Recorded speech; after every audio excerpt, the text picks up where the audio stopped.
Hey guys, I'm back with another video, and today it is episode 19 of our Passion Project series. So this whole Passion Project series is pretty much just an opportunity for me to try new things.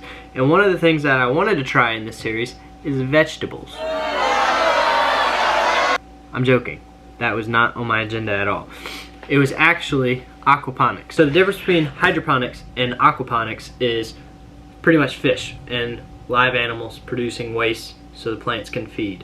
These plants that I have down here, this is pretty much a holding tank that I've been having to hold these Anubias plants that I grow. And so you grow them so far and then you could split them.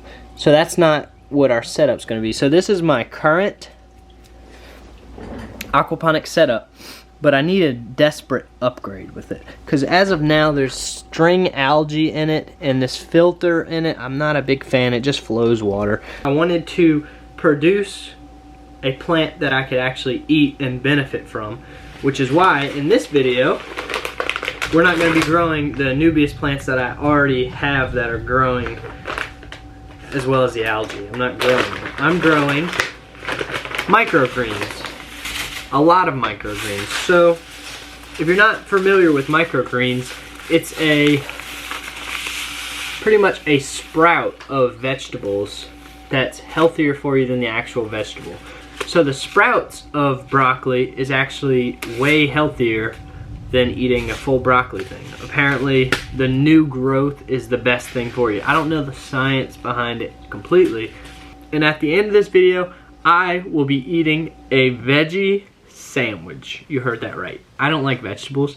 I'm gonna be eating a ham sandwich with my healthy sprouts on top of them. And I might even get crazy and make a salad.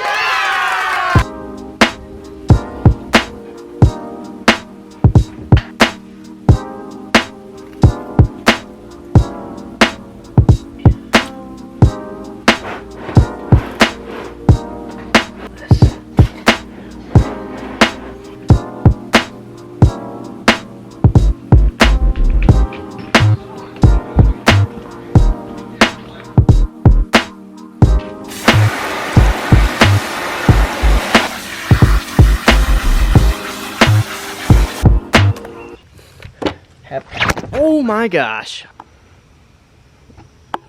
Are we good? Are we good? I just dropped my camera. That was scary. I hate dropping cameras. Okay, anyways, what I was trying to say is we are set up. I'm about to go get some more of this foam for this little area right here. But as you can see, so the reason I wanted to go with this stuff is because it is very fine and it's supposed to catch very small particles and stuff. So for seeds, the seeds are gonna stick into it, is what I'm hoping. And while the seeds root, it's gonna root down into it. So I'm gonna fill it up with just about this much of water.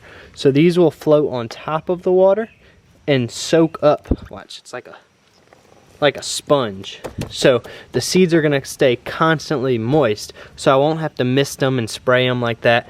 So whenever they're germinating, they should sprout really good. For nutrients, I'm not going to be using any fertilizer or anything because that would defeat the purpose of my aquaponics. So my food for these plants are actually going to be, here's where the aquaponics parts come in.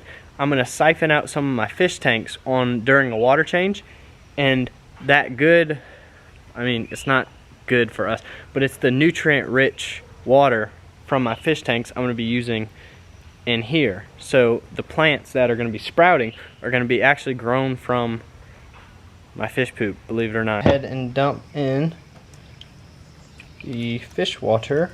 The seeds that I went with, I hear these taste the best and it's a good starter. Oh, they got wet. I hope that doesn't mess them up. So I'm going to go with the arugula, the radishes,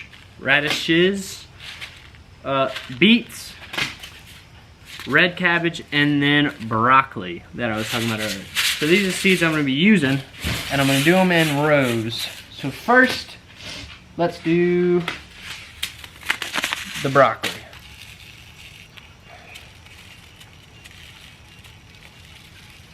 Okay, so far it's sticking. Uh-oh, there's a few in the water, so I'm not sure how that's going to end up. These are a lot bigger.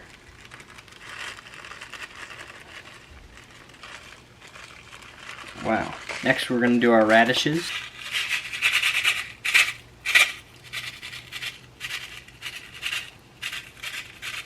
In this square patch, I'm gonna plant arugula, and then in this square patch, I'm gonna plant red cabbage.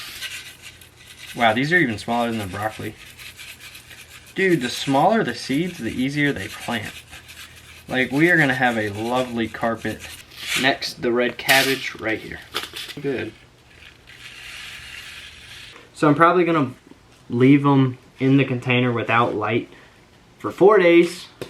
So in the blackout period they call, pretty much it gives the seeds time to stay damp. They need to be in a wet environment, which is perfect. What we just did, filled it with all water.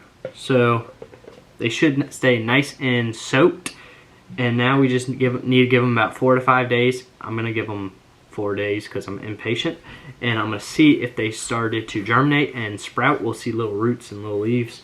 And then once they start to sprout and we see that, then we can crank on the light and then they'll start planting. So I'm gonna shut the camera off for 4 days and I'll come back to you when they sprout.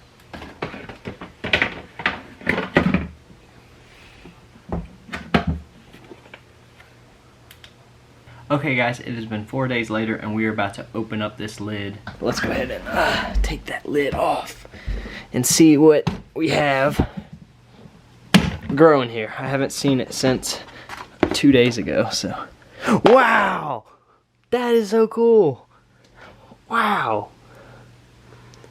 We got a lot. Is that? Wow, it doesn't smell the best, I'm gonna be honest. I wonder if there's mold. No, I don't think that's mold. Wow. That is awesome. This has only been 4 days.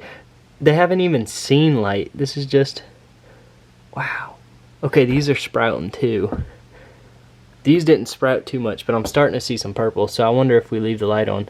So that's been the grace period. So the 4-day germination stage is completed. I think these probably needed to germinate more, but I don't want to kill the rest of our crops by keeping them in the dark for long. So now that the germination stage is over, I didn't expect to have that much growth just from lights out, because there was no lights on that at all. I didn't expect it to grow. I didn't know seeds would grow like that. So that's really cool. Well, that was a cool experiment. So for the rest of this video, I think I'm gonna leave it for 10 days with the light on like that. So I'll give a daily update the rest of this series. This is day 1 of having the lights on. Day 2. Day 3. Alright, it is the next day. Beautiful carpet. Doing fantastic. Today I want to taste one. Okay. So this is a sprout. So I'm not entirely sure how much time to give these things, but I think a few more days. But I'm gonna eat it.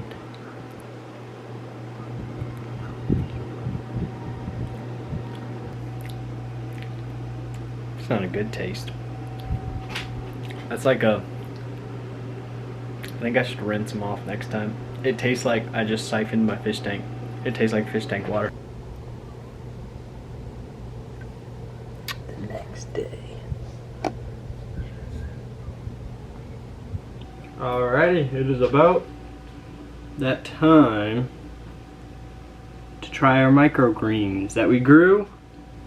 Alrighty guys, so I am here in my kitchen now. So quick update. This is our broccoli, beets, peas, red cabbage, and arugula. So in theory, if you did this with just water and not fish poop water, you could probably avoid washing them. But since I use fish poop water to grow these plants, I don't want to just eat them like I did the last time because I don't think they're gonna taste too great. So yeah. So I have this cool vegetable washer. So you put your vegetables in and you spin it with this thing and it spins our bowl. So we're gonna try to wash them. That's how I'm gonna do it. I'm gonna just pull up the sprouts. They actually come up pretty good. That one has seeds on them. That is all of our beets. It didn't make that much. It'll be a nice garnish though. So,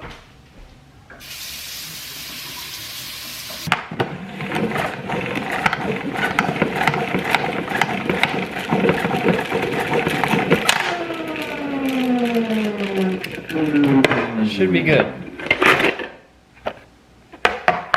All right. Now we have our washed microgreens. I am gonna try one. This is a beet.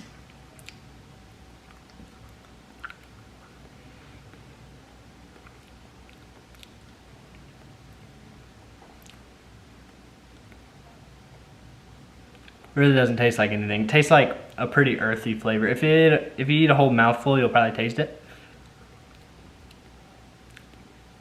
But yeah, that's a good description. I guess it tastes earthy. I think with the peas, I'm gonna just cut them.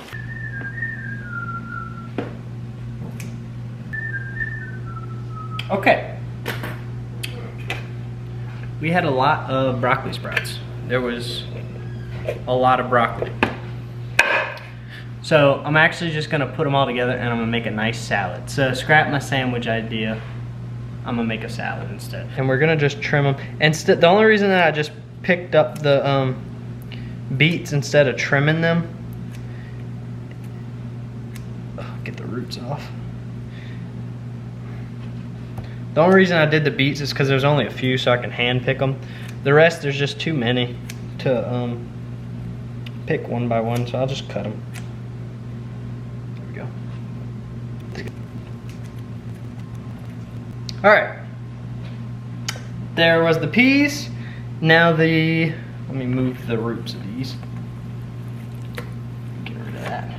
So these are smaller, these two over here. The red cabbage isn't as big as the rest. Neither was this arugula, I think, so I'm not sure how these are gonna come out. And if I don't like any of this stuff, don't take my word for it. You could try yourself. I'm not a big vegetable person, so I might not like any of this. Is what we're left with. All of this micro green goodness. Has a very interesting smell to it.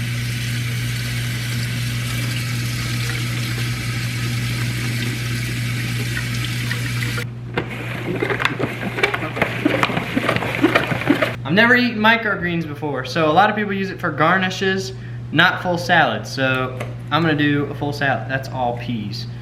I want a nice healthy mix of everything. That should be good. Nothing a little ranch and bacon bits can't fix. So we're gonna go ahead and put some ranch on that. Some bacon bits. Oh, it's all whole. Why is it not mixing?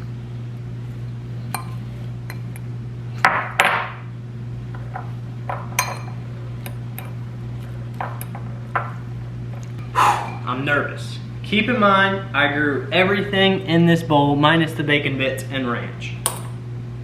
Let's get us a nice little but good bite. This is microgreens that I grew myself.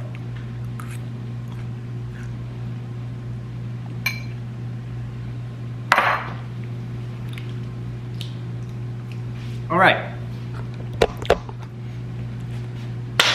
I swallowed it, so we're good. I don't think I want the rest of it.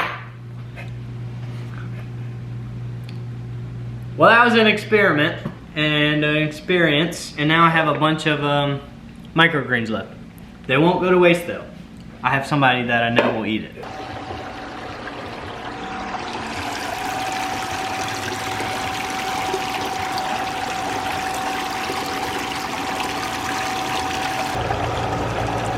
So I've concluded I let my family try some too, and they all said they were pretty good. So I think it's just because I don't like the taste of vegetables that I don't really like these sprouts. But nevertheless, we've completed this challenge. This was another episode of our passion projects. Thank you so much for watching. Like and subscribe, and I'll see you in the next one.